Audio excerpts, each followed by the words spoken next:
pueblo Él vendrá, reinaremos con Jesús por siempre.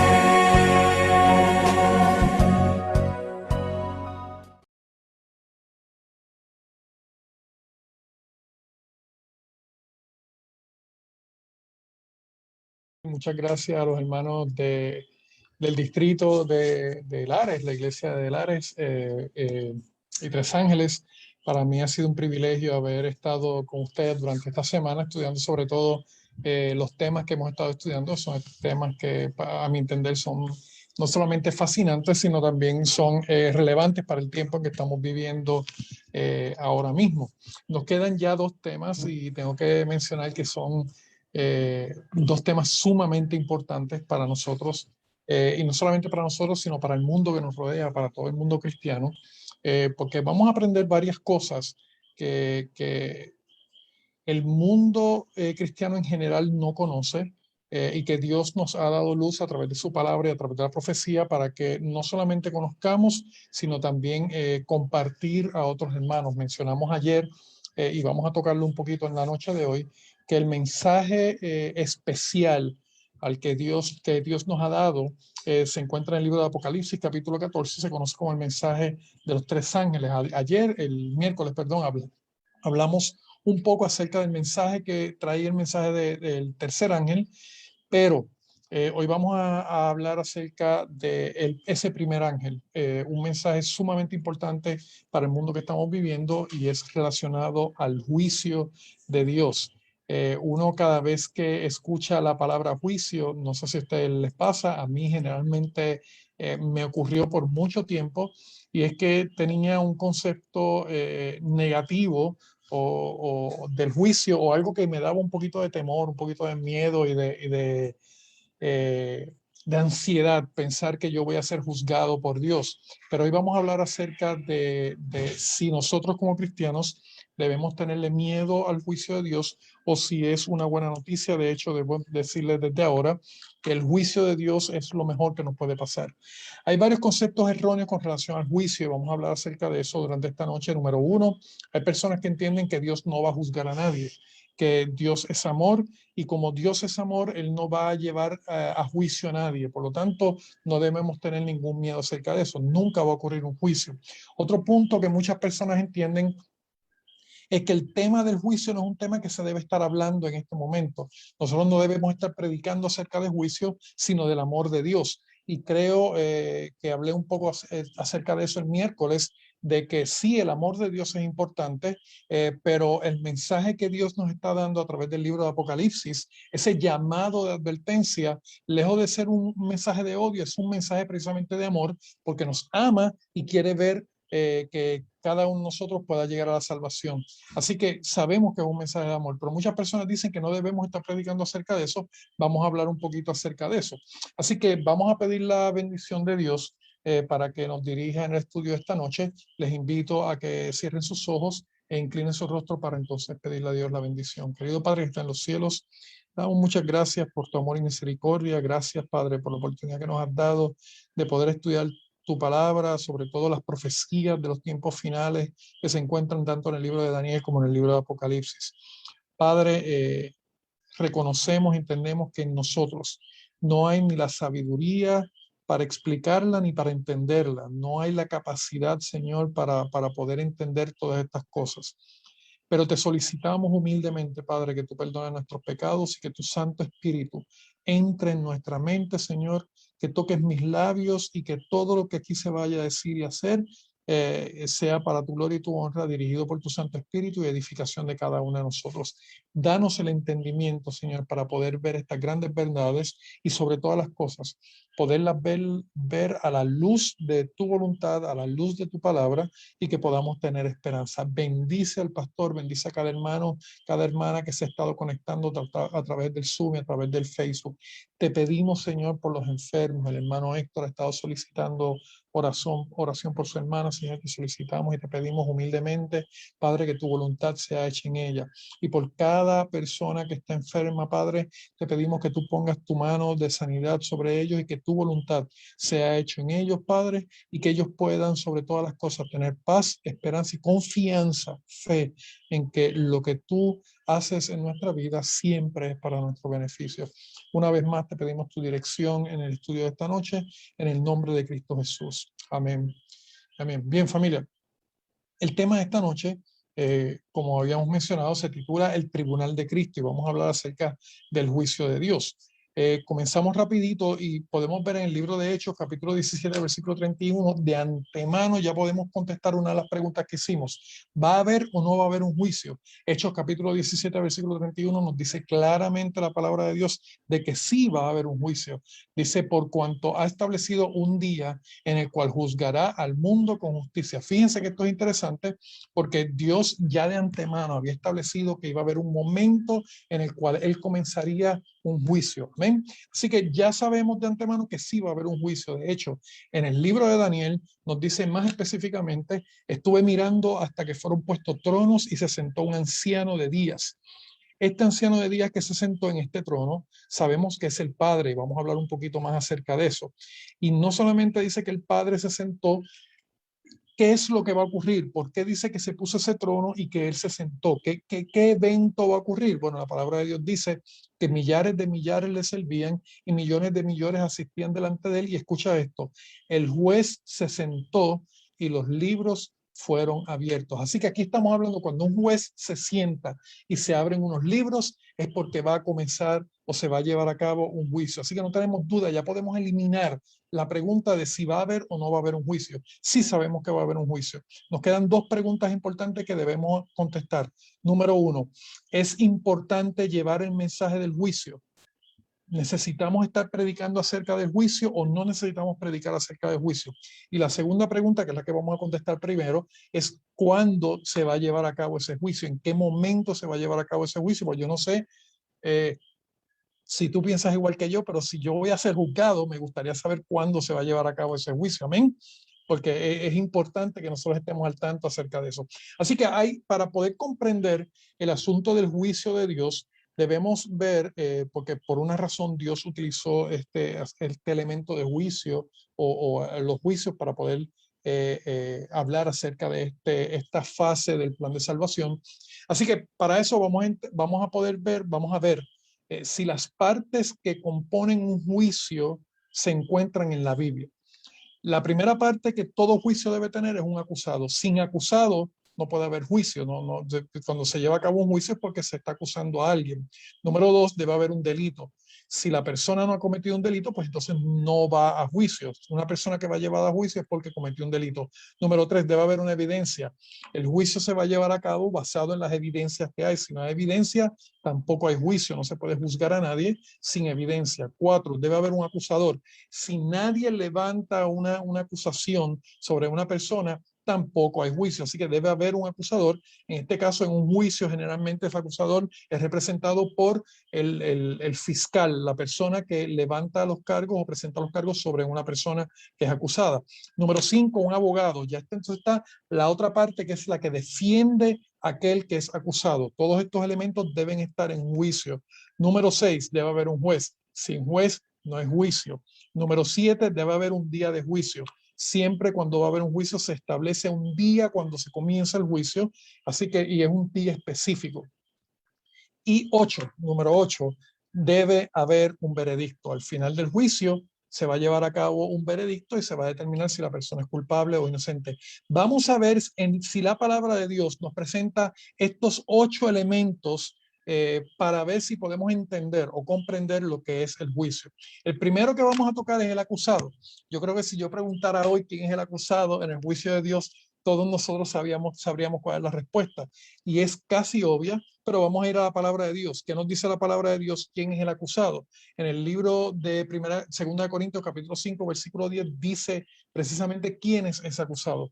Porque es necesario que todos nosotros, fíjate, todos nosotros comparezcamos ante el tribunal de Cristo para que cada uno reciba según lo que ha hecho mientras estaba en el cuerpo, sea bueno, sea malo. Vamos a ir por parte aquí. A mí esto me llama la atención. Número 1, no hay nadie que vaya a escapar de este juicio, familia. Toda persona tiene que ir a este juicio. todos los nombres de cada uno de nosotros va a ser llevado a juicio. Y es interesante que dice que no solamente que ninguno de nosotros va a escapar, sino que el asunto es que en el juicio se va a llevar a cabo todo lo que hemos hecho mientras estamos en el cuerpo. Lo que está hablando aquí es que mientras estemos vivos, todo acto va a ser llevado a juicio. Así que, pero vamos a hablar de eso un poquito más adelante. Lo importante es entender que cada uno de nosotros, ninguno de nosotros se va a escapar del juicio. En el libro de Romanos capítulo 14, versículo 10 dice más, dice, pero tú, ¿por qué juzgas a tu hermano? O tú también, ¿por qué menosprecias a tu hermano? Porque todos compareceremos ante el tribunal de Cristo. Familia, ninguno de nosotros, quiero repetir, ninguno de nosotros, voy a recalcar por tercera vez, ninguno de nosotros está sobre otro hermano porque todos estamos en el mismo banco de los acusados. Amén. Ninguno de nosotros puede señalar a nadie. Ninguno de nosotros puede sentirse, yo estoy sobre tal persona porque aquel es un acusado inculpable, yo estoy lejos o fuera de los acusados. No, quiero que entiendas esto.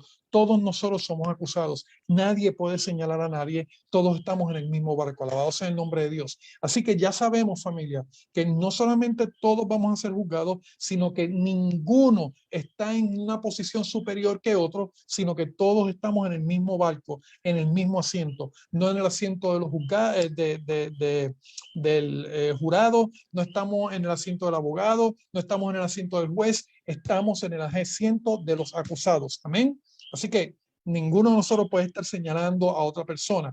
No solamente eso, la palabra de Dios dice, Romanos capítulo 3, versículo 23, un versículo muy conocido, por cuanto todos pecaron y están destituidos de la gloria de Dios. Así que todos, familia, todos estamos en el banquillo de los acusados. Eclesiastés capítulo 3, versículo 17 dice algo bien interesante, porque no podemos decir, no, Ramón, yo me porto muy bien, yo tengo muy buenos actos en mi vida, yo no he hecho daño a nadie, por lo tanto a mí nadie me tiene que juzgar. Quiero que veas esto. La palabra de Dios dice en Eclesiastés capítulo 3, versículo 17, y dije yo en mi corazón, al justo y al impío juzgará a Dios. Así que yo no sé en qué grupo tú te encuentras o cuál grupo tú piensas que tú estás. Yo estoy en el grupo de los justos, yo estoy en el grupo de los impíos, independientemente del grupo que tú entiendas que tú estás, vamos a ser juzgados por Dios. Porque en Romanos 3:23 ya leímos que todos hemos pecado, y si todos hemos pecado, familia, todos estamos destituidos de la gloria de Dios. Dice, porque allí hay un tiempo para todo lo que se quiere y para todo lo que se hace. Por último, acerca de los acusados, en 1 de Pedro capítulo 4, versículo 17 dice, porque es tiempo de que el juicio comience, oh familia, esto es tan fuerte, por la casa de Dios. Si tú piensas que vas a escapar del juicio porque estás en la iglesia, quiero que entiendas esto, el juicio comienza por la casa de Dios. Amén. De hecho, cuando estuvimos hablando acerca del libro de Ezequiel, del momento en el que el ángel iba a pasar y que se le iba a poner una marca, eso estuvimos hablando, si no me equivoco, el martes, hay un detalle bien interesante que cuando se le da la orden al ángel de marcar a aquellos que no iban a ser destruidos, dice que comenzaría por la casa, por el santuario. Así que familia, no podemos pensar que porque estamos en la iglesia escapamos del juicio. Dice aquí claramente que el juicio debe comenzar por la casa de Dios. Ahora dice algo bien interesante. Y si primero comienza por nosotros, ¿cuál será el fin de aquellos que no obedecen el evangelio de Dios? Así que familia, ya sabemos de antemano quién es, ya sabemos ahora por la palabra de Dios quién es el acusado. El acusado somos cada uno de nosotros. Toda la raza humana debe comparecer a ese juicio, sea bueno, sea malo, sea justo, sea impío, estés de parte de Dios, no estés de parte de Dios, estés en la iglesia, no estés en la iglesia, independientemente, todos iremos a juicio. Amén. No sé si eso te da un poquito de presión, no sé si ya sientes un poquito de miedito, pero vamos a dejarlo ahí. Ahorita ya mismo la palabra de Dios nos va a dar algo para tener un poquito más de esperanza. Segundo punto, el delito. Hay un delito en el juicio. La palabra de Dios nos habla acerca de un delito que nosotros como acusados hemos cometido. Claro que sí. En el libro de Eclesiastés capítulo 12, versículo 14 dice, porque Dios traerá toda obra a juicio. Ahora es que esto empieza a coger presión. Si tú entiendes que tenías presión por el hecho de que ibas a ir a juicio, ahora es que esto se pone bueno. Dice que Dios traerá toda obra a juicio, juntamente toda cosa encubierta, sea buena o sea mala. Familia, aquí no podemos decir nadie se dio cuenta, nadie lo vio, nadie sabe lo que yo hice, lo que yo dije, lo que yo cogí, lo que yo no cogí, lo que yo vi, lo que yo estaba presenciando, lo que yo participé. ¿Sabes qué? La palabra de Dios me dice que sea encubierta o sea pública, todo va a ser llevado a juicio. Y dice aquí claramente, sea buena o sea mala, todo, absolutamente todo va a ser llevado a juicio. En el libro de Mateo capítulo 12, versículo 36 dice, mas yo digo que esto es Jesús hablando, mira hasta qué punto lo que se va a llevar a juicio. De toda palabra ociosa, ¿qué cosas a veces nosotros hablamos? Mira que nosotros debemos tener un filtro en la boca a veces, porque a veces hablamos más de lo que deberíamos hablar y no hablamos las cosas que deberíamos estar hablando. Y ¿sabes qué? Nuestras palabras también van a ser llevadas a juicio. Aquí dice, de toda palabra ociosa que hablen los hombres de ella darán cuenta en el día de juicio. No sé si esto ya ha ejercido presión suficiente a tu vida y en tu mente. No sé si ya estás con un poquito de miedo. Solamente te voy a pedir que no te vayas de la transmisión, no te quites todavía, aguanta hasta el final. Aguanta hasta el final, no te me vayas todavía. Pero sí, las palabras que hablamos también van a ser llevadas a juicio. Romanos 14, versículo 12 dice, de manera que cada uno de nosotros dará cuenta a Dios, no de otra persona. Aquí no vamos a estar hablando ni justificando a ninguna otra persona. Cada uno de nosotros tiene que ir y dar cuenta de sí. Y si en el momento del juicio me preguntan, pero ¿por qué tú hiciste esto? ¿Sabes qué? Yo no puedo decir, pero es que el hermano me hizo que yo hiciera esto, el hermano me obligó a hacer tal cosa, el hermano me indujo a hacer tal cosa. ¿Sabes qué? Vamos a tener cada uno que dar cuenta de nuestra vida y de nuestras decisiones porque nadie nos obliga, nadie. Así que no podemos echar culpas a nadie, cada uno de nosotros tendremos que dar cuenta de nuestras acciones y de nuestras decisiones. Por último, con relación al delito, Eclesiastés capítulo 11, versículo 9 dice, alégrate joven. Miren, si hay un consejo que yo he escuchado y si pueden, me comentan en el Facebook o me comentan en el chat de Zoom, a ver si usted ha escuchado esto. O puede prender el micrófono también y me dice, sí, yo lo he escuchado, o puede encender porque como no los puedo ver. ¿Usted ha escuchado alguna vez que le dicen o le han dicho a usted, tú eres joven, vive la vida, haz lo que tú quieras, no tienes que estar dándole cuentas a nadie? ¿Usted ha escuchado eso alguna vez? ¿Le han dicho eso alguna vez? Si tú eres joven, disfrútate de la vida, haz lo que tú quieras, no te preocupes por eso. ¿Saben qué es lo interesante? Eso es bíblico. La Biblia lo dice. Eclesiastés 11:9 lo dice así mismito. Alégrate joven en tu juventud y tome placer tu corazón en los días de tu adolescencia. No solamente esto, mira lo que dice, y anda en los caminos de tu corazón. En otras palabras, haz lo que tú quieras, lo que tú sientas hacer, hazlo a la vista de tus ojos. Ahora, mira lo que dice al final. Pero sabe esto, que sobre todas estas cosas te juzgará Dios. La palabra es clara, familia. Sí, nosotros podemos hacer lo que nosotros queramos. La palabra de Dios no nos obliga a hacer nada. ¿Sabes qué? Y esto es otro tema que podemos otro día hablar con más calma. Pero ¿sabes qué? No solamente Dios no te va a obligar a hacer lo bueno, Satanás tampoco te puede obligar a hacer lo malo. Él no te puede obligar. Es una decisión nuestra. Nos puede tentar, pero es una decisión nuestra. Ahora, lo que aquí me está diciendo la palabra de Dios es que sí, todos nosotros somos agentes libres. Todos nosotros podemos hacer lo que nosotros entendamos y queramos y lo que suba a nuestro corazón, pero entiende que de todas las cosas que tú hagas vas a ser juzgado. Así que por lo tanto, familia, sí hay un delito. El delito es el pecado, nuestras decisiones, nuestras acciones y aún las cosas buenas van a ser llevadas a juicio. Así que ya tenemos no solamente quién es el acusado, somos nosotros, cuál es el delito, el pecado. La evidencia, ¿va a haber evidencia para presentar en el juicio? ¿O sí? La palabra de Dios nos habla acerca de una evidencia. En el libro de Daniel, capítulo 7, versículo 10, dice, el juez se sentó, lo leímos hace unos minutitos, y los libros fueron abiertos. ¿De qué libros están hablando? ¿A qué se refiere con los libros? Familia, estos libros son un registro de todo lo que tú y yo hemos hecho, toda palabra que hemos hecho, que hemos dicho, todo acto positivo, todo acto negativo está registrado. Hay ángeles que están constantemente viendo nuestra vida, todas nuestras decisiones, y eso se está registrando y está en el cielo registrado. Yo no sé, hay muchas muchas personas que han puesto 20.000 argumentos. No, que si en papel, que si no es papel. Yo no sé si es en papel, si no es en papel, si es un iPad, si es una computadora, un celular. Ese no es el asunto, porque ¿sabes qué? Dios tiene la sabiduría para tener todo ese registro, pero va a estar registrado de alguna manera ante el universo. Se va a llevar a cabo un juicio en el cual va a estar registrado todo en blanco y negro. Y esa es la evidencia. En Apocalipsis capítulo 20, versículo 12,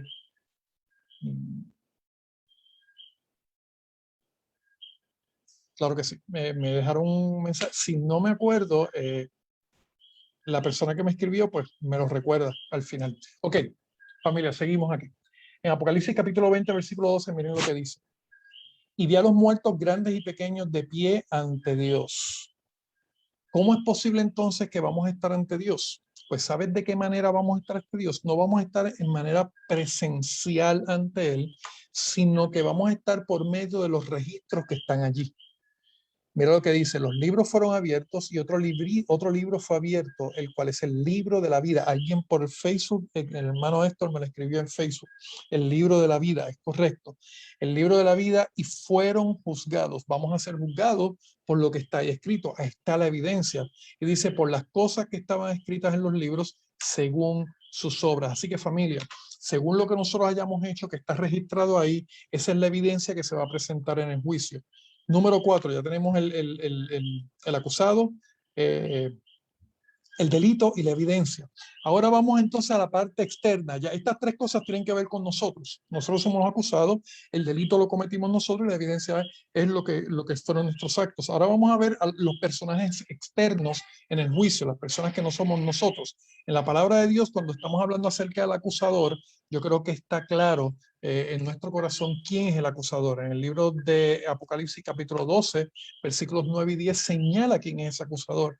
Dice, y fue lanzado fuera el gran dragón, la serpiente antigua. Y si estuviste con nosotros tanto en el tema, si no me equivoco, fue en el tema del martes y el miércoles, yo creo que fue el miércoles específicamente, hablamos acerca de esa serpiente antigua y sabemos que es el diablo o Satanás. Ese nombre dragón, ese dragón no es China, como muchas personas piensan que es China, no es China. Estamos hablando de Satanás porque la palabra de Dios lo declara específicamente.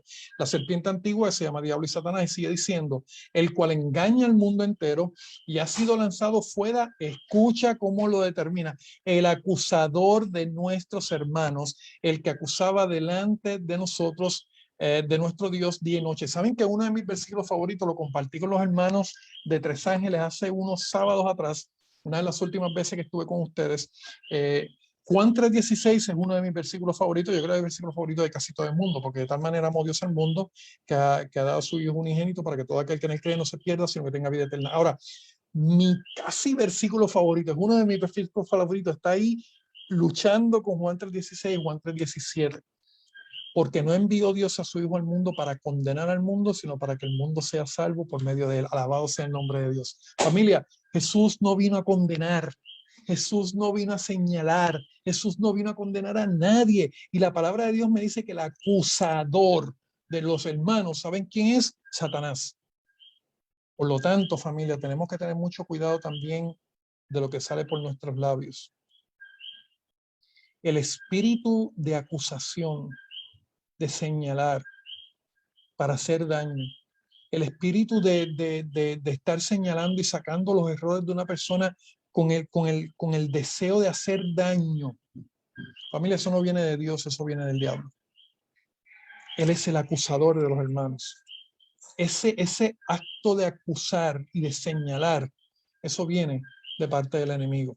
Así que ya sabemos quién es el acusador, quién es el fiscal en el abogado, pero en el juicio. Ahora vamos a empezar con las buenas noticias, ¿ok? Porque si todo esto hasta ahora nos ha dado un poquito de atención, ahora es que esto se empieza a poner bueno y nos vamos a dar cuenta, familia, por qué para el cristiano el juicio es la mejor noticia que nos puede pasar. Nosotros podemos tener temor acerca del juicio, pero yo creo que tú entiendas, el propósito del tema de esta noche es que ya no haya temor en tu mente cuando hablen de juicio, sino que haya esperanza. Cuando tú oigas acerca del juicio de Dios, familia, mi deseo es que tú y yo podamos vivir con esperanza cuando hablemos acerca del juicio de Dios. ¿Quién es nuestro abogado? Todos lo sabemos, por Facebook me lo comentaron, pero vamos a dejar que la palabra de Dios nos lo diga. ¿Quién es nuestro abogado? La palabra de Dios nos dice en Primera de Juan, capítulo 2, versículo 1, hijitos míos, estas cosas os escribo para que no pequéis. Otro tema que esto es para dar una semana de oración completa acerca de esa partecita que aparece ahí, pero no vamos a quedarnos ahí. Sigue diciendo, y si alguno hubiere pecado, abogado tenemos, alabado sea el nombre de Dios, familia. Si yo preguntara aquí cuántos de nosotros somos culpables, todos tenemos que levantar la mano. Porque Juan 3:23, lo leímos ahorita, dice que claramente que el pecado, que todos hemos pecado y por tanto todos estamos destituidos de la gloria de Dios. Tenemos que levantar la mano a la hora de declarar que somos culpables. Así que todos necesitamos un abogado. Todos necesitamos un defensor. ¿Sabes qué? Abogado tenemos, alabado sea el nombre de Dios. ¿Quién es ese abogado? Tenemos abogado para con el Padre. ¿Quién? A Jesucristo el justo, alabado sea el nombre de Dios. Dicho sea de paso, ya ahí me está diciendo quién es el juez.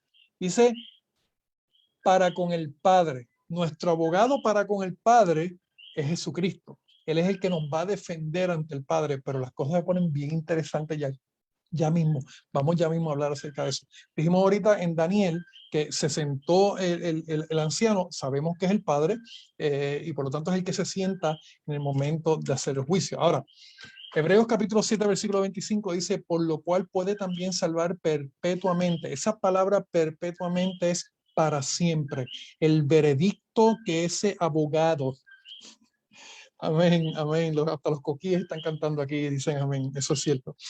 El veredicto que declare, que alcance nuestro abogado, que consiga nuestro abogado, familia, es para siempre. Nuestro abogado está para defendernos perpetuamente. Él siempre está con nosotros. No hay nada que nos aparte del amor de Cristo Jesús. Nosotros podemos tomar acciones que para nosotros apartarnos de nuestro abogado. Nosotros somos los que nos apartamos de él. Pero ¿sabes qué? Si nosotros permanecemos con nuestro abogado, él siempre va a estar ahí perpetuamente defendiéndonos. Alabado sea el nombre de Dios. No, así que perpetuamente, para salvar perpetuamente a los que por medio de él, fíjense que este es el detalle, familia, la única manera que tú y yo nos podemos acercar a nuestro Dios es por medio de Cristo Jesús. Ninguno de nosotros tiene, volvemos, Romanos 3:23, estamos todos destituidos de la gloria de Dios. Solamente podemos entrar ante la presencia de Dios por medio de Cristo Jesús, viviendo siempre para interceder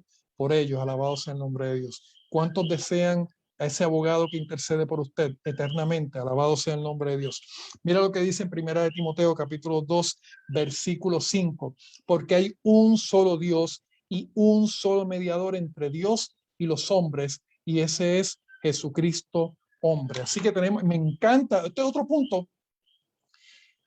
Cuando aquí Pablo dice que el mediador es Jesucristo hombre, familia, esto es precioso. Esto también para un mes de evangelismo acerca de la naturaleza de Jesucristo. Jesucristo se hizo como tú y como yo, a fin de tenerlo como intercesor por nosotros, que comprende lo que nosotros pasamos, comprende los sufrimientos que hemos tenido. Familia, la palabra de Dios que tenemos dice que tenemos un sumo sacerdote que nos comprende plenamente. ¿Por qué? Porque yo no soy como él, pero ¿sabes qué? Él se hizo como nosotros para darnos poder, para defendernos y para que por medio de él tú y yo podamos llegar al acceso a accesar al trono de la gracia. Alabado sea el nombre de Dios. Así que tenemos a Jesucristo como nuestro abogado y nos quedan tres partes sumamente importantes: el juez, la fecha y el veredicto.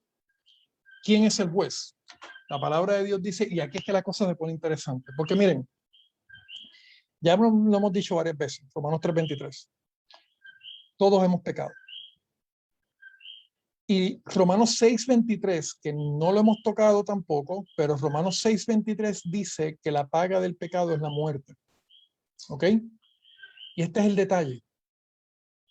Si yo pequé, yo cometí el delito, y la paga del pecado es la muerte, familia, ¿qué me va a despintar a mí la muerte? Nada. Vamos a hablar acerca de los juicios en la tierra. Vamos a pensar que yo cometí un delito. Mi abogado me está defendiendo, pero ¿sabes qué? Es público, se sabe que yo cometí el delito. Se sabe que yo cometí ese delito, por lo tanto, no puedo escapar de la condenación. Pero mi abogado me dice, tranquilo, yo estoy aquí, tranquilo, yo estoy intercediendo por ti.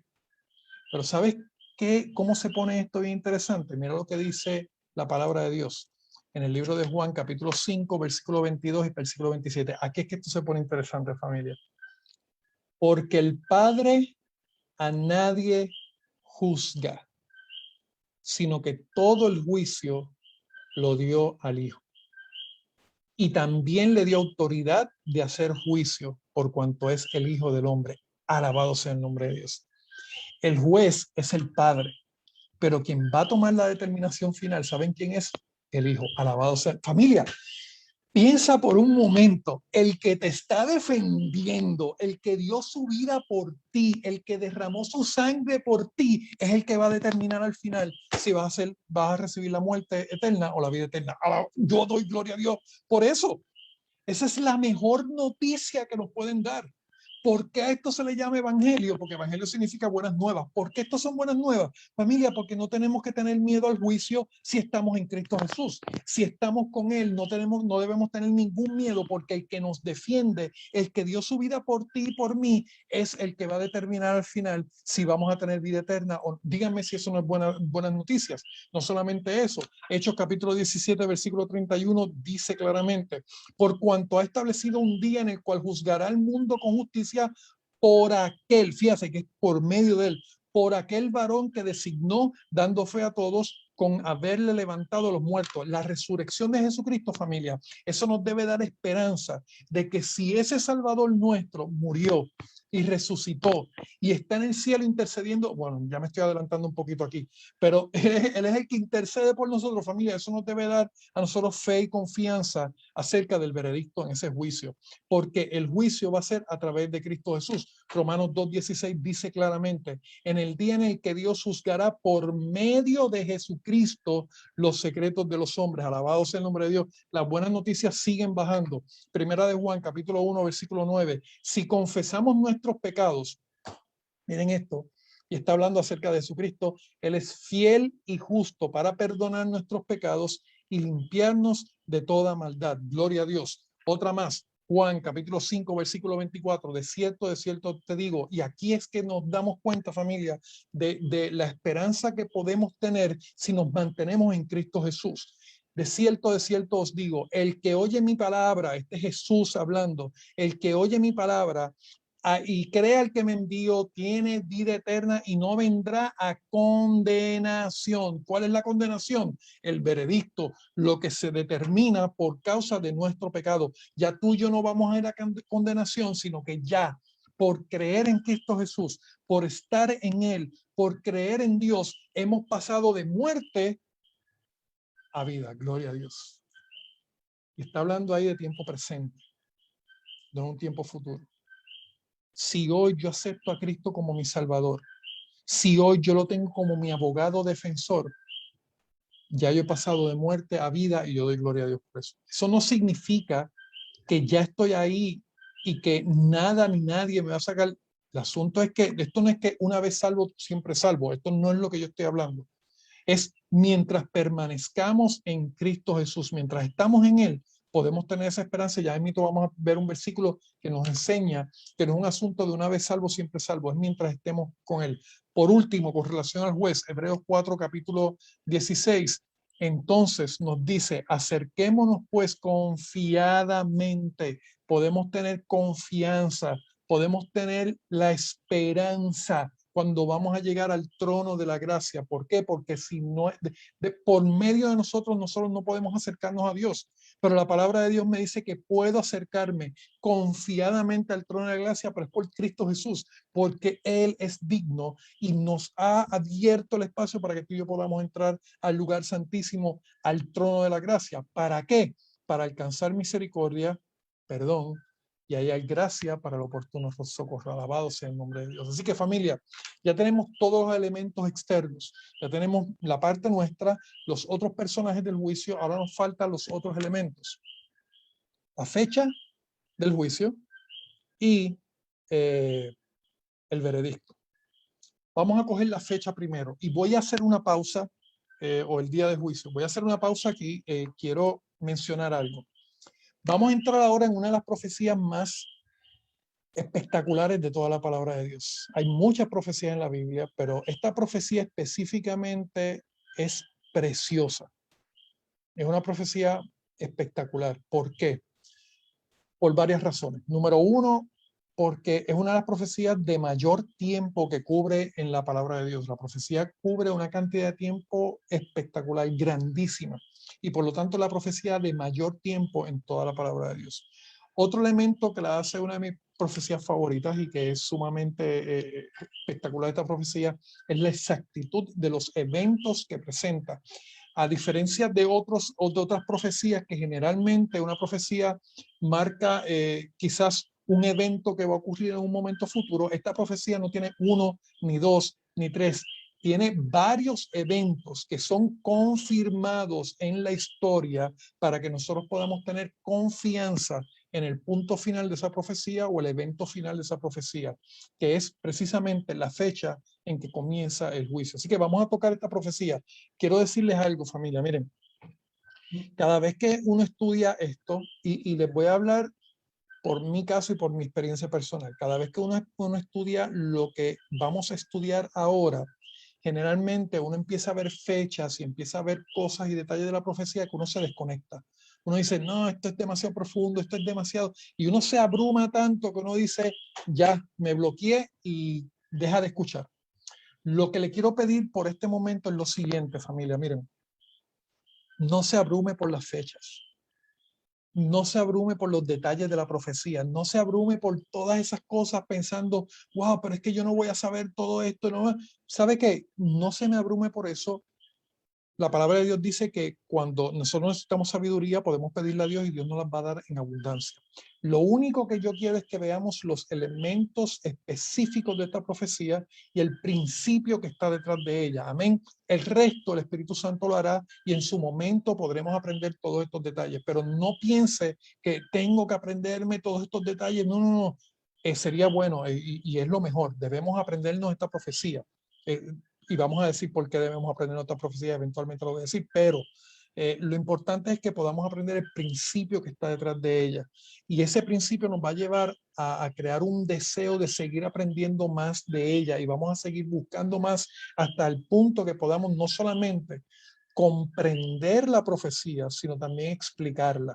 Porque es importante que nosotros como pueblo, cada uno de nosotros podamos comprenderla para también explicarla. Por ahora, no se me abrume, solamente veamos el principio detrás de él. Amén. Amén. Vamos ahí entonces el día del juicio. Daniel capítulo 8 nos presenta una profecía sumamente espectacular.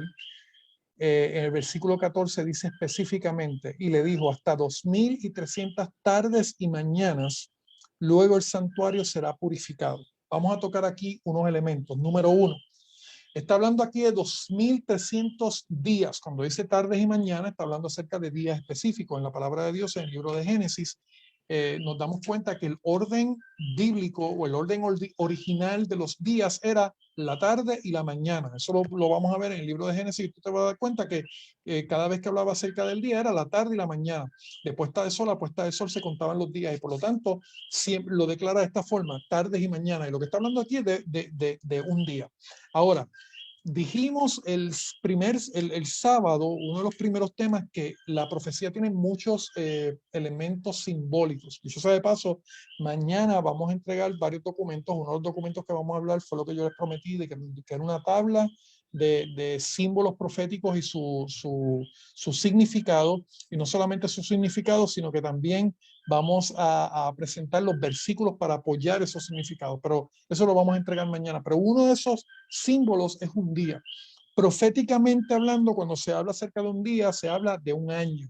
Por lo tanto, aquí lo que me está diciendo es que a Daniel se le reveló que después de 2300 años se iba a purificar un santuario.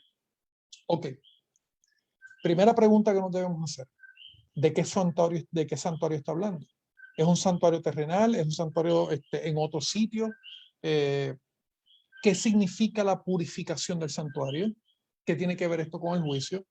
¿Y qué fecha es esta? ¿Cuándo podemos comenzar a contar para llegar a unos 2300 años y entonces determinar que desde ese momento se purificará el santuario? Lo primero que vamos a ver es qué significa la purificación del santuario. En el libro de Levítico esto tiene que ver con los rituales que se llevaban a cabo en el santuario terrenal. Había un ritual que se llamaba el día de la expiación. Cada día, cada persona que había pecado llevaba un cordero, que ese cordero era sacrificado, porque se pasaba el pecado de la persona al cordero. Esa persona tenía que sacrificar al cordero y entonces el sacerdote llevaba el cordero al altar del sacrificio, la sangre de ese cordero se llevaba dentro del santuario. Es un ritual larguísimo que podríamos después en otro momento estudiarlo con calma y explicarlo. Pero el asunto es que una vez al año se hacía una ceremonia especial que se llamaba el Día de la Expiación. Ese Día de la Expiación se sacrificaba un cordero en nombre de todo el pueblo y ese cordero moría por todo el pueblo. Esa sangre era llevada al lugar santísimo, al lugar más adentro del santuario, y entonces como símbolo de que eran llevados los pecados allá adentro. Y una vez al año se purificaba ese santuario, se limpiaba ese santuario, y ese acto de limpieza se le llamaba el día de la expiación. Ese acto de limpieza era la limpieza, la purificación de todos los pecados del pueblo de Dios, y eso era considerado un juicio. Miren cómo Levíticos capítulo 16, versículos 16 y versículos 33 y 34 lo declaran para que lo podamos entender. Dice el versículo 16: así purificará el santuario a causa de las impurezas de los hijos de Israel. ¿Dónde estaban las impurezas? En la sangre que había entrado al lugar santísimo, al santuario, que representaba el pecado del pueblo. Ahora sigue diciendo, de sus rebeliones y de todos sus pecados. El versículo claramente lo dice ahí, pero sigue diciendo, de la misma manera hará también con el tabernáculo de reunión que está entre ellos en medio de las impurezas, y hará la expiación por el santuario santo y el tabernáculo de reunión. También hará expiación, limpieza, purificación por el altar, por los sacerdotes y por todo el pueblo de la congregación, una vez al año por todos los pecados de Israel. Familia, una vez al año se hacía esta ceremonia, y esta ceremonia de limpieza y de purificación que se llevaba a cabo en el santuario era un juicio. Porque si Dios no perdonaba al pueblo ese sacrificio, de hecho el sacerdote hasta moría. Así que eso es un evento, era un acto, un ritual que señalaba otra cosa. No estaba, o sea, cada cordero que se sacrificaba ahí, no es que literalmente el pecado pasaba a ese cordero, y no, eso es simbólico. Simbolizaba un cordero que es el cordero de Dios que quita el pecado del mundo, que lo habíamos hablado en esta semana, que es Cristo Jesús. Amén. Y por medio o sea, Jesús coge nuestro pecado, Él paga por nuestros pecados, Él sufre la muerte que cada uno de nosotros merecíamos, y por lo tanto, por nuestros pecados, Él sufre, y entonces el sumo sacerdote lleva esa sangre del cordero en intercesión ante el Padre Celestial en el lugar santísimo, y entonces éramos purificados. Eso todo era un simbolismo, pero era un juicio lo que se llevaba a cabo ahí. Ahora, ¿a qué se refiere en el caso de Daniel? ¿Está hablando de este santuario? No está hablando de este santuario. Porque para el tiempo en que lleva esta profecía y se cumple esta profecía, el santuario terrenal ya no existía. Así, ¿de qué santuario está hablando? Hebreos capítulo 8, versículo 5 dice claramente, estos sirven tanto los rituales que se llevaban a cabo en el santuario terrenal como el santuario per se, todo lo que allí se hacía, dice que sirven a lo que es figura y sombra de las cosas celestiales. En primer lugar, hay un santuario en el cielo, alabado sea el nombre de Dios. Y aquí me lo está diciendo Hebreos claramente, y me lo escribieron por aquí en Facebook y en el chat de Zoom también.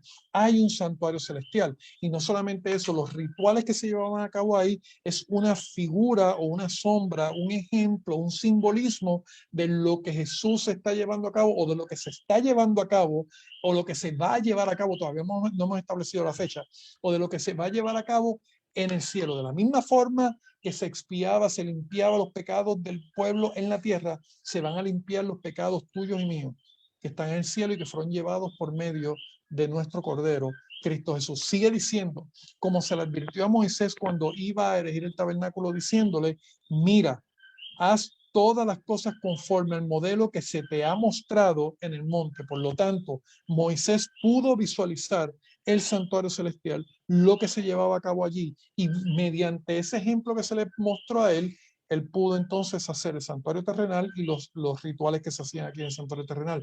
Así que la profecía de los 2300 tardes y mañanas, o los 2300 días proféticos, que son proféticamente un año, 2300 años, está hablando no de un santuario, no de rituales en la tierra, sino en el cielo. Amén. Y esto de año y día por año, ¿dónde lo vemos? En el libro de Ezequiel, capítulo 4, versículos 5 y 6, dice, yo te he dado los años de tu maldad por el número de los días. Llevarán la maldad de la casa de Judá 40 días, día por año te lo he dado. En otras palabras, familia, cuando en la profecía se habla de días, está hablando de años. Por lo tanto, a Daniel lo que se le dijo fue esto. Vamos a recapitular. A Daniel lo que se le dijo fue, dentro de 2300 años comenzará el juicio. El punto es el siguiente que tenemos que caer aquí nosotros. Si nosotros comprendemos cuál es el punto de partida de la profecía, lo que necesitamos es sumar 2300 años y ya llegamos al año en que comienza el juicio. Amén. Eso es debiera ser suficiente. Sin embargo, miren lo precioso de esta profecía, y por eso les digo que es espectacular esta profecía. Vamos a ver esta tabla. Vemos aquí una tabla más o menos, donde vemos una línea color pues amarilla o anaranjada, que representa los 2300 años completos. Daniel 8:14 dice que son 2300 tardes y mañanas, y entonces dice 2300 días significa 2300 años. Vamos a ver no solamente como te lo dice la profecía, sino lo que simboliza. Hasta aquí estamos claros. ¿Hay alguna duda? ¿Alguien me puede escribir en el chat, tanto en el Zoom o en el Facebook? ¿Tienen alguna duda? ¿Tienen alguna pregunta hasta aquí para entonces ir más adelante? ¿Alguna pregunta? ¿Alguien quiere encender el micrófono? ¿Quiere decir algo? Ok, estamos claros. Ok, pues seguimos. Seguimos entonces con la profecía. Vamos entonces a entrar a la profecía, porque Daniel pues no, como que no entendió mucho, pero Dios se lo reveló de una manera magistral. Dice Daniel capítulo 9, versículo 24 lo siguiente. Déjenme hacer algo por aquí un momentito para poder...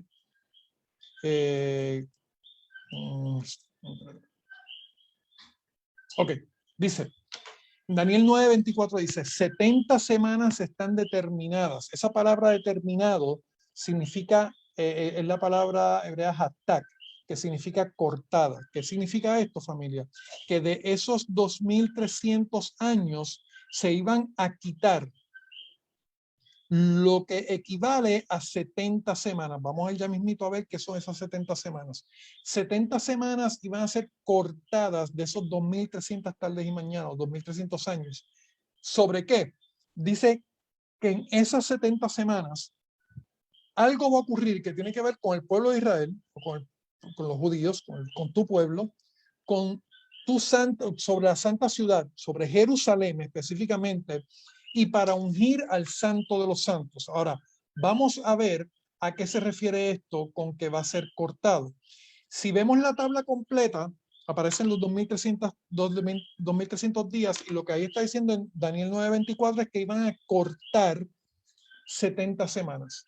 ¿Qué son esas 70 semanas? Si un día es un año y una semana tiene 7 días, pues lo que tenemos que hacer es que multiplicamos 70 por 7 y nos da 490 días proféticos. 490 días proféticos equivalen a 490 años. Espero que no se me esté perdiendo alguien. Si alguien se me está enredando, por favor, me interrumpa en el momento que sea para poder explicarlo con calma. Pero aquí lo que nos está hablando es que 490 años de esa profecía de 2300 años tienen algo especial, va a ocurrir algo especial ahí.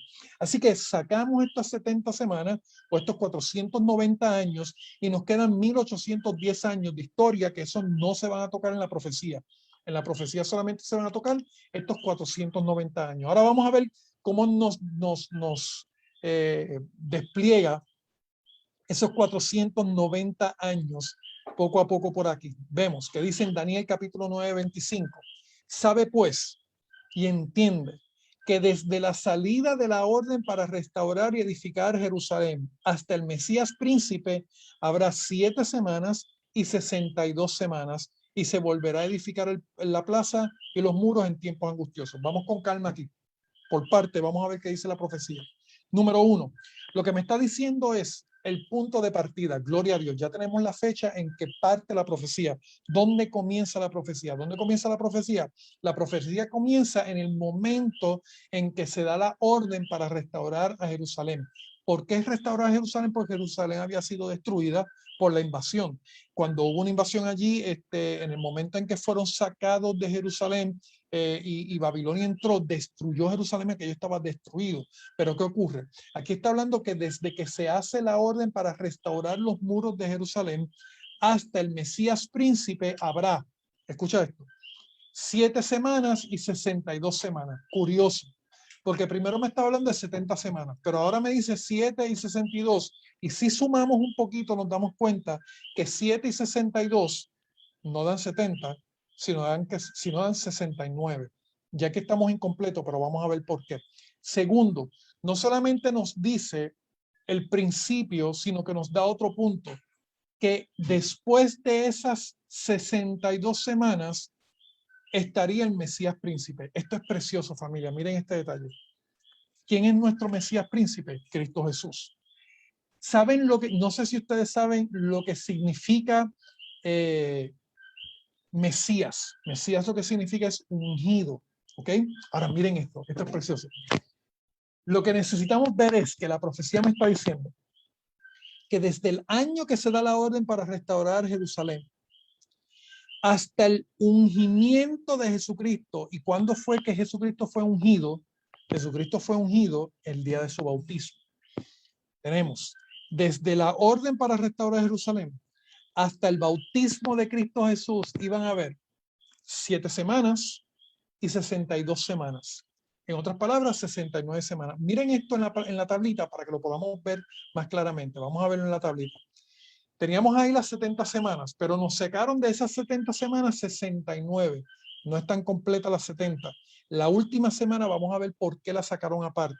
Y dice que el principio de esas 7 semanas es la orden para edificar Jerusalén. Miren, familia, aquí es que esto yo me lo disfruto, porque aquí esto se empieza a poner bueno. ¿Por qué yo digo que esta profecía es preciosa? Por la exactitud de lo que presentó Dios en la profecía y cómo pasó en la historia. Esto pasó años y años antes de que Daniel pudiera ver el cumplimiento de estas cosas. Número 1, en el año 457 antes de Cristo se dio la orden para edificar Jerusalén. Ya eso es suficiente para no decir, ok, ya puedo tener la fecha del comienzo del juicio. Pero ¿sabes qué? Dios lo hizo tan maravilloso que nos presentó otros datos para que podamos tener confianza y confirmemos que la profecía es correcta. ¿Por qué separó 7 semanas y 62 semanas? Porque algo que dijo fue que se iban a edificar los muros y esos muros se edificaron exactamente 49 años. ¿Qué son esos 49 años? Las primeras 7 semanas. 7 por 7 son 49 y ya tenemos 49 años. 49 años exactos después de 457 fue la restauración de Jerusalén. Dicho sea de paso, la salida de la orden para edificar Jerusalén se encuentra en el libro de Esdras, capítulo 7, versículos 1 al 27. La restauración de Jerusalén está narrado en el libro de Esdras, capítulo 7, versículos 1 al 27. Así que todos estos detalles lo podemos ver. Ahora, miren lo precioso. ¿Por qué 62 semanas después? Estas 62 semanas, cuando se multiplica 62 por 9, nos da 434. Son 434 años después. Exactamente fue el bautismo de Jesucristo en el año 27 después de Cristo. Yo tengo que dar gloria a Dios porque ya ahí, eso es información suficiente para darnos cuenta de, wow, esta profecía es sumamente exacta y Dios tiene el control desde el principio. Dios sabe todas las cosas. Alabado sea el nombre de Dios. Ahora, ¿qué ocurre? La profecía no termina ahí. ¿Qué ocurre con esa última semana? Esa última semana que todavía no hemos visto. ¿Qué es lo que va a ocurrir? Dice Daniel capítulo 9, versículo 26. Y después de las 62 semanas se quitará la vida al Mesías. Entonces me está hablando que después del año 27 después de Cristo, después de esas 62 semanas, en este espacio específico que tenemos ahí marcado de rojo, ahí se le va a quitar la vida al Mesías, en ese espacio. Ya sabemos que el Mesías es Cristo. Así que dice que en ese momento, en algún lugar de esa semana, iba a ser quitada la vida del Mesías. Pero mira lo que dice. Antes de ir a la parte de la vida del Mesías o de en qué momento iba a ser sacrificado el Mesías, mira este detalle, el final de la semana. Y por otra semana, en otras palabras, una semana son siete años y ahí se cumple. Ahí cumplimos entonces las 70 semanas. Tenemos 7 semanas, que es la primera parte, desde la orden de edificar Jerusalén hasta la restauración de Jerusalén, son 7 semanas o 49 años. Luego 62 semanas o 434 años desde la restauración de Jerusalén hasta el bautismo de Jesucristo. Y luego entonces la última semana, que fueron esos últimos 7 años, culminan la parte de las 70 semanas, en total 490 años. Ahora, ¿qué va a pasar en esa última semana? Dice, y por otra semana confirmará el pacto con muchos. ¿Qué significa eso de que el pacto iba a ser confirmado con muchos? Pues miren, familia, esto es sencillo. La palabra de Dios en un momento al principio era predicado solamente entre los judíos, incluso el evangelio. El mismo Jesús dio una orden específica en Mateo capítulo 10, versículos 5 al 6. A estos 12, a los apóstoles, le dijo, los envió Jesús dándoles instrucciones diciendo, no vayan por los caminos de los gentiles ni entren en las ciudades de los samaritanos, pero vayan más bien a las ovejas perdidas de la casa de Israel. En otras palabras, familia, el evangelio era predicado solamente para los judíos al principio, no porque fueran especiales, no porque fueran mejores, sino porque Dios tenía un plan específico, en un momento específico se iba a llevar a cabo la evangelización del mundo. ¿Cuál fue el evento que causó que esa orden de predicar el evangelio primero a la casa de Israel se cambiara a ahora pueden comenzar a predicar a los gentiles? Fue un evento que ocurrió después de la muerte de Cristo y fue el apedreamiento de Esteban. ¿Por qué? Esteban era uno de los, lo que se conoce como el primer mártir, porque él fue precisamente asesinado por un joven llamado Saulo, que era un joven bastante fuerte y que se encargó de perseguir a los cristianos después de la muerte de Jesucristo. En Hechos capítulo 7, versículos 58 al 60, lo narra de esta forma. Le echaron fuera de la ciudad y le apedrearon. Este es a Esteban. Los testigos dejaron sus vestidos a los pies de un joven que se llamaba Saulo. Este evento de echar los vestidos a Saulo significa que Saulo era el encargado de eso que se estaba llevando a cabo, el apedreamiento de Esteban. Quien estuvo detrás de ese apedreamiento fue el mismo Saulo. Ahora mira lo que sigue diciendo. Y apedreaban a Esteban y puesto de rodillas clamó a gran voz, Señor, no les tomes en cuenta este pecado. Y dice, y habiendo dicho esto, durmió. Sabemos que eso que dice la palabra de Dios de que durmió significa que él murió. Pero este evento causó una diferencia, un cambio en la forma en que se llevaba el evangelio. Ya el evangelio no se estaba llevando solamente a los judíos. ¿Por qué? Porque los discípulos, los apóstoles tuvieron que salir a otras partes, se disparcieron y se esparcieron, y entonces cuando se esparcieron llevaron la semilla del evangelio. Hechos capítulo 8, versículos 4 a 5, mira cómo lo declara. Pero los que fueron esparcidos iban por todas partes anunciando el evangelio. Gloria a Dios, ya no estaban predicando a la casa de Israel, sino que ahora estaban predicando al mundo entero. Y dice, entonces Felipe, descendiendo de la ciudad, a la ciudad de Samaria, les predicaba a Cristo. Fíjate que Samaria, uno de los pueblos que se supone que no se iba a llevar el evangelio, ahora están predicándolo. De hecho, Dios mismo le dio la orden a Pablo diciéndole, yo dije, Señor, ellos saben que yo encarcelaba. Esto es Pablo hablándole al Señor acerca del llamado y la orden que él le dio de evangelizar. Y en Hechos capítulo 22, 19 al 21 lo declara de esta forma. Yo mismo pero saben que yo los encarcelaba y azotaba en todas las sinagogas y a los que creían en ti. Y cuando se derramaba la sangre de Esteban, tu testigo, yo también estaba presente. Pablo estaba allí cuando apedrearon a Esteban y consentía en su muerte y guardaba la ropa de los que lo mataban. Pero me dijo, escucha esto, ve porque yo te enviaré lejos a los gentiles. Gloria a Dios. Familia, este evento del apedreamiento de Esteban, el momento en que Esteban fue predicado, fue apedreado, causó que los apóstoles salieran a predicar a los gentiles. A esto se refiere Daniel cuando dice, confirmó el pacto con muchos, porque ya no era con un grupo, sino con todo el mundo. Así que el año 34, exactamente 7 años después del bautismo de Jesucristo, gloria a Dios, la profecía no falla, familia, es exacta.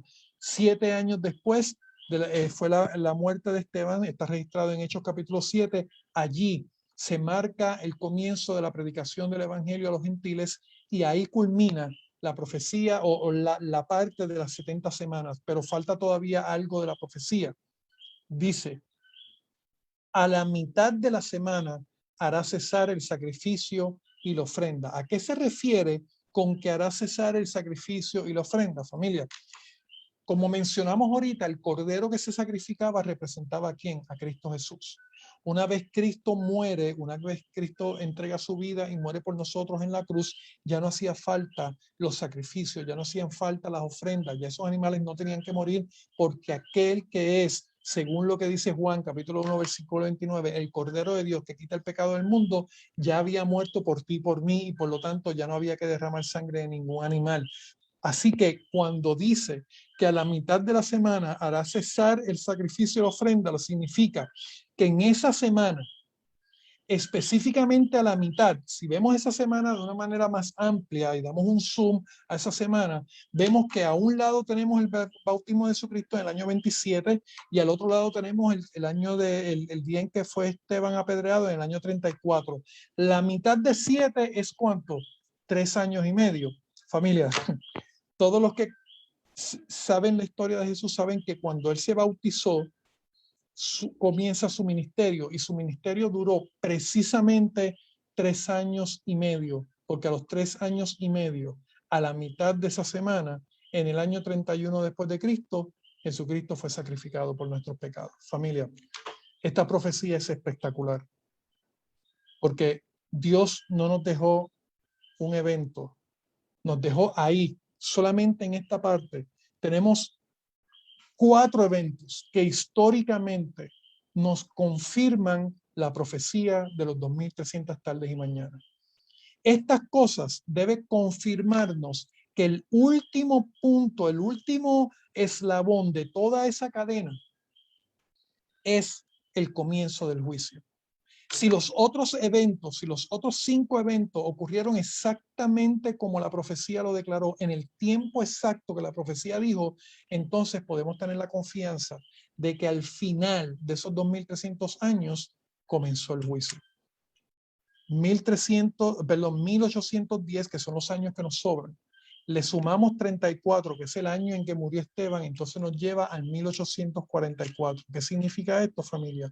Que en el 1844 después de Cristo comenzó la purificación del santuario celestial.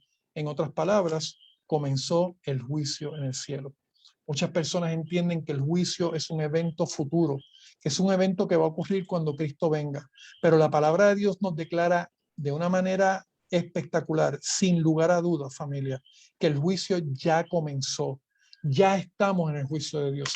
Esta tabla que ustedes están viendo ahora mismito en su pantalla, que tiene más detalles, que tiene más versículos, que tiene otros eventos de la historia, esa tabla la vamos a regalar mañana en la Iglesia Adventista de Tres Ángeles. Si usted quiere una copia de esto, le invito a que vaya mañana a la Iglesia Adventista de Tres Ángeles y va a tener una copia de esta tabla, y no solamente esta tabla, sino otros documentos más que hemos prometido y que vamos a regalar mañana en la iglesia. Así que haga lo posible para que esté allí con nosotros y pueda estudiar con más calma. Como les dije, familia, el propósito no es que usted se sepa esto de memoria ya esta noche y usted sepa, no, yo no pretendo esto. A mí me ha tomado muchos años y todavía me falta mucho por aprender de esto, pero doy gloria a Dios porque poco a poco el Señor me ha estado dando lo necesario para yo poder entender esta profecía, y esta tablita le va a ayudar mucho a usted poder estudiar más profundamente eventualmente y va a poder no solamente entenderlo, sino explicarlo. ¿Qué significa todo esto, familia? Apocalipsis capítulo 14, versículo 7. ¿Qué dice la palabra de Dios? Esto confirma lo que hemos visto hasta ahora.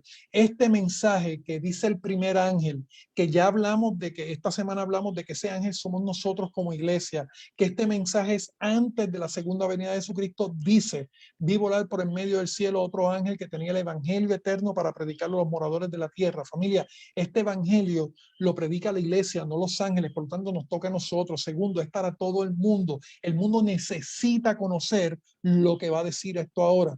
Y dice: a todos los moradores de la tierra, a toda nación, tribu, lengua, pueblo, diciendo a gran voz: escucha, teme a Dios y darle gloria, porque la hora de su juicio ha llegado. No está hablando en tiempo futuro, está hablando en tiempo presente. Ese juicio ya comenzó, familia. El mundo necesita conocer que el juicio ya comenzó. Todas las iglesias cristianas están hablando que Cristo ya murió por nuestros pecados. Eso es conocido, eso no le quita validez, pero tenemos que entender que el mundo necesita conocer justo antes de la venida de Jesucristo que el juicio ya comenzó, que la única forma que podemos tener salvación es estar con nuestro abogado. Y si estamos con nuestro abogado, podemos salir bien de este juicio. Familia, el mundo necesita conocer esto.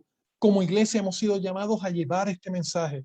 El juicio ya comenzó. No va a comenzar en un futuro, y comenzó en 1888, en 1844, perdón, 1888 es otra historia, 1844. Y no solamente eso, dice: porque la hora de su juicio ha llegado, a adorar. Fíjense que una parte importante de este juicio es el asunto de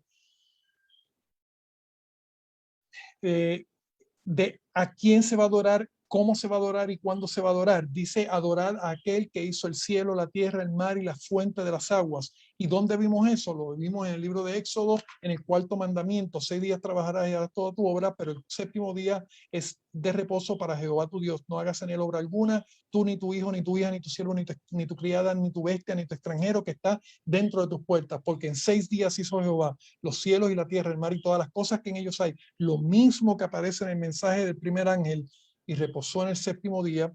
Por tanto, Jehová bendijo el sábado y lo santificó. Familia, tenemos ahí un mensaje precioso. Como iglesia tenemos un mensaje precioso. Enseñarle al mundo que el juicio ya comenzó. Sí, esto es un mensaje de amor.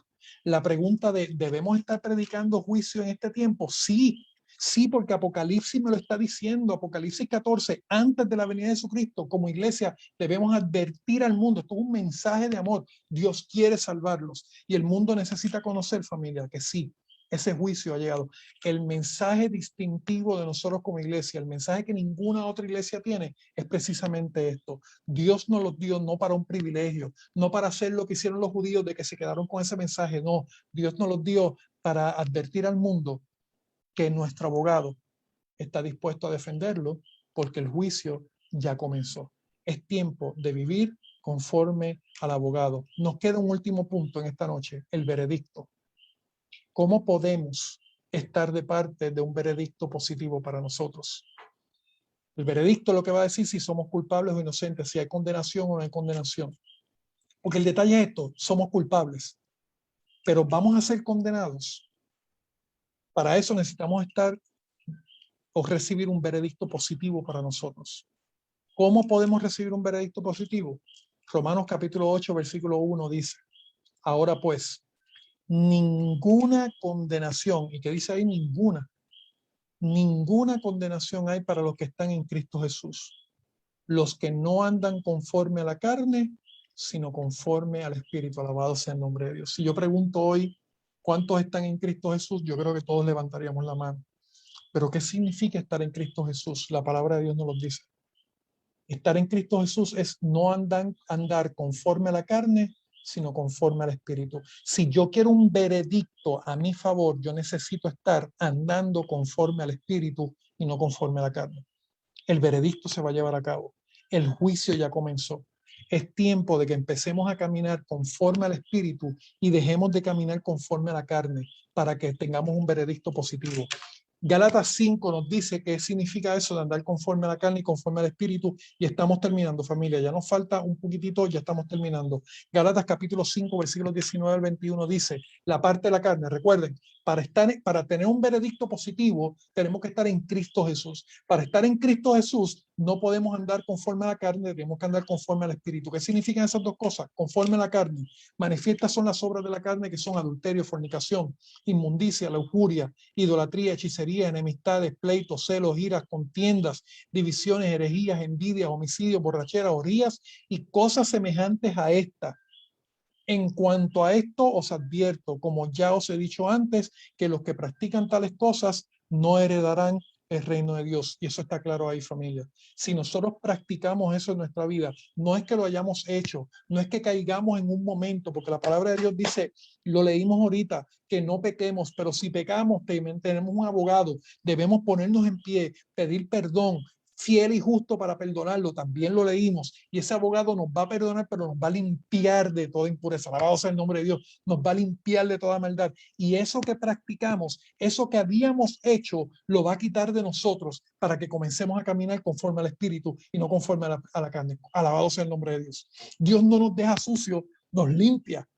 Y mira lo que dice entonces, lo que significa andar conforme al Espíritu. Versículos 22 al 25. Pero el fruto del Espíritu, gloria a Dios, es amor, gozo, paz, paciencia, benignidad, bondad, fe, mansedumbre y templanza. Contra tales cosas, fíjate que el fruto del Espíritu es uno, que tiene 9 características. Contra tales cosas no hay ley. Y ahora escucha lo que dice. Pero los que son de Cristo han crucificado la carne, todas aquellas cosas que vimos. ¿Sabes qué? Todo eso es crucificado con Cristo. Eso ya se dejó allá.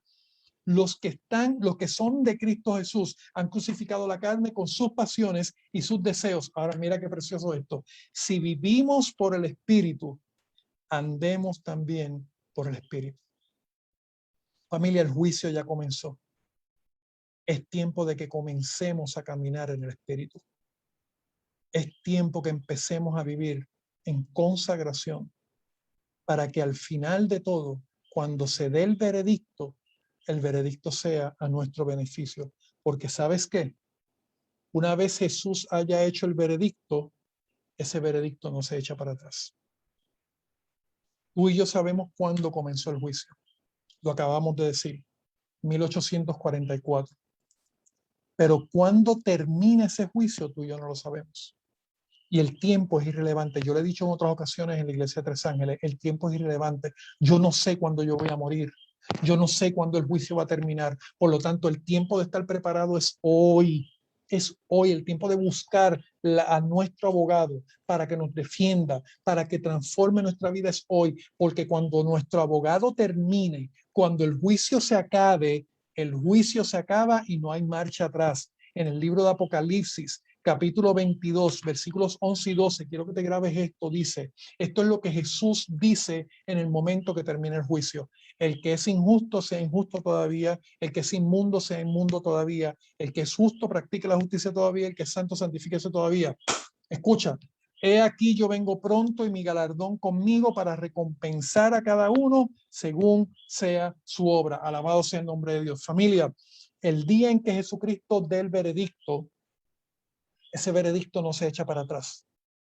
Ya está por la eternidad determinado. Y el que fue sellado para salvación será sellado para toda la vida, para la eternidad. El que está sellado para ser condenado va a ser condenado y no se echa para atrás. Por lo tanto, el tiempo de buscar a nuestro abogado es hoy. Fíjense un detalle. Ese es el momento en que se hace el veredicto, pero no es el momento en que se hace la sentencia. En un juicio hay algo bien interesante. En un juicio, un día se da el veredicto, pero la sentencia se da en otra fecha. ¿Saben qué? La sentencia va a ser cuando Cristo regrese. De eso vamos a hablar mañana. Mañana tenemos un tema espectacular, es el último tema, y es el momento en que se lleva a cabo la sentencia. Los que están sellados y los que no están sellados para salvación, se le va a dar la sentencia. Ahora, mañana los esperamos en Tres Ángeles. Por último, termino con este versículo. ¿Cuál es el consejo que nos dice la palabra de Dios? El fin de todo discurso oído es este. Teme a Dios, dale honra, hónralo a Él, alábalo a Él, adóralo a Él. Teme a Dios y guarda sus mandamientos, porque esto es el todo del hombre. ¿Por qué dice esto? ¿Por qué nos da este consejo, familia? porque Dios traerá toda obra a juicio juntamente con toda cosa encubierta, sea buena o sea mala. ¿Qué significa esto, familia? Que si tú y yo tenemos fe en las promesas de Dios, dependemos de Él. Dijimos la semana, el sábado, dijimos que nosotros no podemos guardar los mandamientos de Dios, pero que Dios nos da su Espíritu Santo para que nosotros podamos recibir precisamente el poder para guardar los mandamientos. Estamos viviendo, preguntan por aquí, estamos viviendo en los últimos días porque Cristo viene pronto a buscar a su pueblo escogido. Dios, que Jesucristo viene pronto, familia, y volvemos. El tiempo es irrelevante porque yo no sé cuándo Cristo va a regresar, yo no sé cuándo se termina el juicio, pero cuando se termine el juicio comienza lo que se llama el tiempo de angustia. Y luego entonces vendrá Cristo Jesús. Pero yo no tengo la garantía de que yo voy a estar vivo mañana. Por lo tanto, el momento para estar listo y prepararnos para estar con Cristo Jesús es ahora, familia. Independientemente de cuántos años falten, es ahora. Debemos buscar a Cristo Jesús, no por el tiempo que nos queda, sino porque es nuestra única salvación. Y tú y yo no tenemos control del tiempo. Familia, el tiempo sí se está acabando. Es tiempo de buscar a Cristo Jesús. Que dependamos de Él para que con su poder podamos guardar los mandamientos, estar en Cristo Jesús y estar listos para un veredicto que sea positivo para cada uno de nosotros. El tema de mañana, el fin del conflicto. Si tú quieres saber cómo va a terminar todo esto, te esperamos mañana en la Iglesia Adventista de Tres Ángeles. Vamos a tener el desenlace de todo este conflicto, cómo va a terminar y cómo va a ser el veredicto para cada uno de nosotros. Hay un hermano que va a orar, si no me equivoco, Sabdiel Rivera. ¿Quién es Sabdiel Rivera? Sabdiel, hermano Sabdiel, Dios te bendiga. Sabdiel, tú vas a tener la oración para terminar en esta noche. Sabdiel, cierra entonces el tema de esta noche con tu oración. Sí, vamos a tener una oración, hermano. Vamos a cerrar los ojos y vamos a tener una oración. Eterno Padre que estás en los cielos, Señor, te alabamos, te bendecimos, Padre. Señor, bendice al pastor Román Ortiz, Señor, cuídalo y protégelo siempre, Señor, y bendice el tema de esta noche, Padre, que fue de bendición, Padre, bendícelo y cuídalo, Señor, porque tú vienes a buscar a tu pueblo, Padre. Amén, amén. Cuídalo y protégelo, Señor. En el nombre de Jesús, amén, Padre, amén, amén.